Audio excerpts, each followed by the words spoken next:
जे भूतकाळात झालं त्याचं चिंतन आणि भविष्यात होईल त्याचं चिंता, असं चिंता आणि चिंतन ह्याच्यामध्ये आपलं चाललेलं आहे.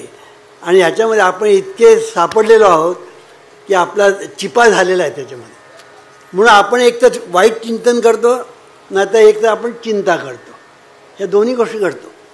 जीवनविद्या असं सांगते, चिंता आणि चिंतन दोन्ही बाजूला काढा आणि शुभचिंतन करा.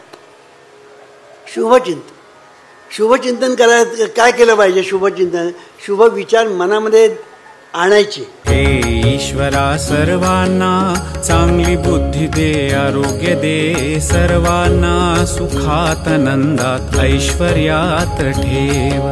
सर्वांचं भलं कर, कल्याण कर, रक्षण कर आणि तुझे गोड नाम मुखात खंड राहू दे.